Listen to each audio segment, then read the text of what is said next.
Bengal educational news চ্যানেলে আপনাদের সকলকেই স্বাগত জানাই। আজকে আমরা লাইব্রেরি সায়েন্সের একটি গুরুত্বপূর্ণ টপিক নিয়ে আলোচনা করব।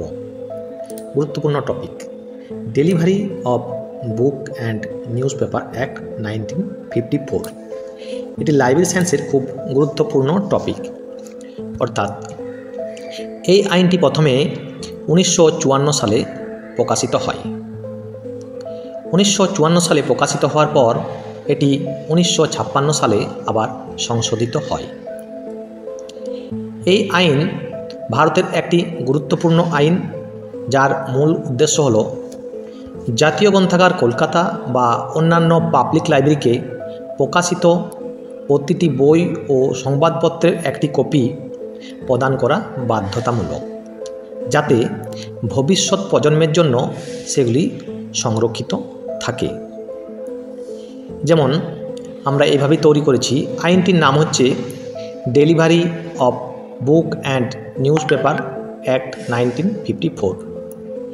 এই আইনটি সারা ভারতবর্ষের ক্ষেত্রেই প্রযোজ্য। এই আইনের বলে বুক বলতে বোঝায়, বুক বলতে কী বোঝায়? বুক বলতে বোঝায় যে কোনো ভলিউম, তার অংশ, পুস্তিকা, সঙ্গীতের সিট, মানচিত্র, চার্ট, প্ল্যান ইত্যাদিকে। এই আইনে বলা আছে বই বলতে কী বোঝায়। কিন্তু তবে press and registration book act 1867 অধীনে প্রকাশিত সংবাদপত্রগুলি এই আইনের মধ্যে পড়ে না।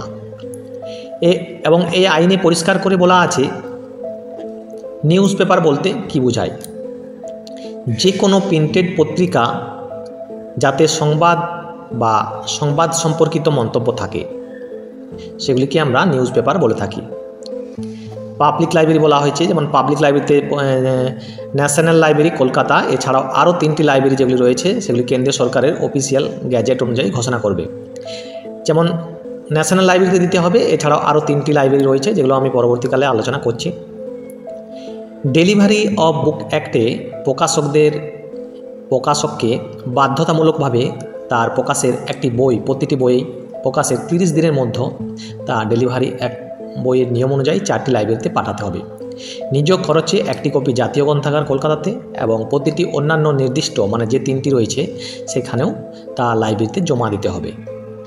তো এখন আমরা দেখে নিচ্ছি delivery of book and news paper act 1954 অনুযায়ী 4টি লাইব্রেরি ভারতের যে কোনো স্থানে প্রকাশিত প্রতিটি প্রকাশনার একটি কপি পাওয়ার অধিকারী।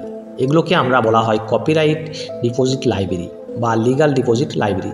এগুলির মধ্যে হলো ন্যাশনাল লাইব্রেরি কলকাতা অন্যতম, তারপর রয়েছে দিল্লি পাবলিক লাইব্রেরি রয়েছে, তারপর রয়েছে এশিয়াটিক সোসাইটি লাইব্রেরি মুম্বাই, এছাড়াও রয়েছে কনিমেরা পাবলিক লাইব্রেরি চেন্নাই।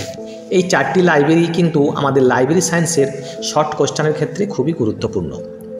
এই 4টি লাইব্রেরিকে মিলিয়েই ভারতের প্রকাশনা সংরক্ষণের গুরুত্বপূর্ণ ভূমিকা পালন করে। এরপর আসছি আমি কপির ধরন। কী রকম টাইপের কপি পাঠাতে হবে না, ন্যাশনাল লাইব্রেরির জন্য সবচেয়ে ভালো মানের উন্নত মানের বই সম্পূর্ণ মানচিত্র চিত্র সহ কপি ন্যাশনাল লাইব্রেরিতে পাঠাতে হবে। এবং অন্যান্য যে আরও 3টি লাইব্রেরি রয়েছে সেই লাইব্রেরিগুলিতে যে বইগুলি বিক্রির জন্য বাজারে পাওয়া যাচ্ছে সেই বইগুলির একটি কপি সেখানে সেই লাইব্রেরিগুলিতে পাঠাতে হবে। পুনর্মুদ্রণ বা পরিবর্তনবিহীন সংরক্ষণ এখানে পাঠাতে হবে না বা জমা দিতে হবে না। এরপর আসছি আমি ডেলিভারি অফ নিউজ পেপারে। প্রতিটি সংবাদপত্র প্রকাশককে প্রতিটি সংখ্যা প্রকাশের সাথে সাথেই নির্দিষ্ট পাবলিক লাইব্রেরিতে একটি কপি জমা দিতে হবে। জমা দেওয়ার পর লাইব্রেরি কর্তৃপক্ষ বা প্রকাশক সেই জমার একটি লিখিত রসিদ পাবেন। এখানে পেনাল্টির কথা বলা হয়েছে। কোনো প্রকাশক যদি সময় মতো জমা না দেন তাও আইনে বলা আছে জরিমানা সর্বোচ্চ 50 টাকা। বইয়ের ক্ষেত্রে বইয়ের দামের সমপরিমাণ জরিমানার টাকা সংশ্লিষ্ট লাইব্রেরিকে ক্ষতিপূরণ হিসেবে দেওয়া হবে। এরপর আসছি আমি অ্যাপ্লিক্যান্ট অফ গভর্নমেন্ট পাবলিক। সরকারি প্রকাশিত বই বা সংবাদপত্রের ক্ষেত্রে এই আইন প্রযোজ্য নয়, তবে শুধুমাত্র অফিসিয়াল ব্যবহারের জন্য প্রকাশিত বই জমা দিতে হবে না। আমরা এইভাবেই নোটগুলি তৈরি করেছি। যদি আপনাদের প্রয়োজন হয় তো আমাদের মোবাইল নাম্বার দেওয়া আছে, সেখান থেকে আপনারা সংগ্রহ করে আমাদের কাছ থেকে নোটগুলি সংগ্রহ করতে পারেন। আমরা এমসিকিউ বা শর্ট কোশ্চেনের সঙ্গে সঙ্গে আমরা বিষয়টি সম্পর্কে টপিক ওয়াইজ ডিটেলস আলোচনা করেছি। যেমন এখানে আমি সংক্ষেপে জানার চেষ্টা করছি, এতক্ষণ যেটা বললাম। কোথায় জমা দিতে হবে?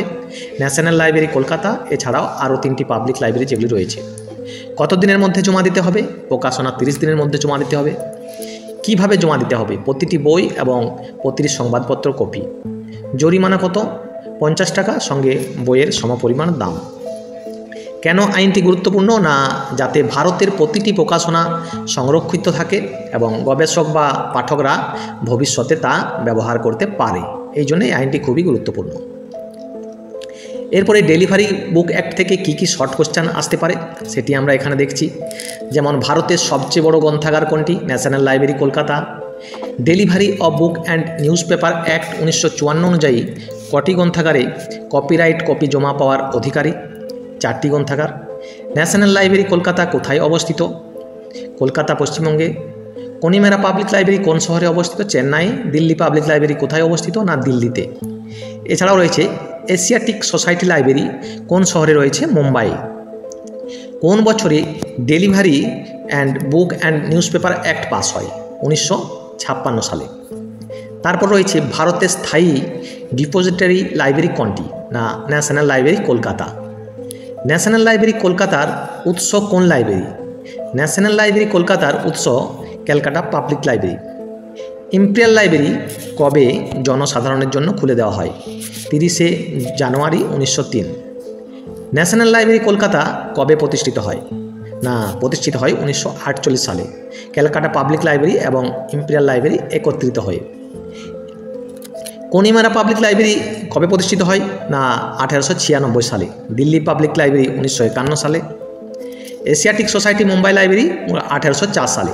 এইভাবেই আমরা দেওয়ার চেষ্টা করছি। আপনাদের যদি প্রয়োজন থাকে আমাদের কাছ থেকে নোটগুলি কালেক্ট করতে পারেন, যা আপনাদের উপকারে আসবে। কারণ আমরা এই নোটগুলি খুব যত্ন সহকারে বিভিন্ন জায়গা থেকে তথ্য সংগ্রহ করে বানিয়েছি। তাছাড়া আমাদের দীর্ঘ অভিজ্ঞতার ফল। আপনারা যদি প্রয়োজন মনে করেন আমাদের কাছ থেকে সংগ্রহ করতে পারেন। তো একটা কথা বলে রাখি, যারা ইচ্ছুক কেবলমাত্র তারাই যোগাযোগ করবেন। শুধু ফোন করে আমাদের কাছে বিভিন্ন ধরনের ইনফরমেশান চাওয়ার চেষ্টা করবেন না। আমরা যেমন এইভাবে আমরা প্রত্যেকটি টপিক অনুযায়ী ভাগ করছি, যা আপনাদের পরীক্ষাতে খুবই কাজে লাগে এবং সহজেই মনে রাখতে পারবেন। ধন্যবাদ, ভালো থাকবেন।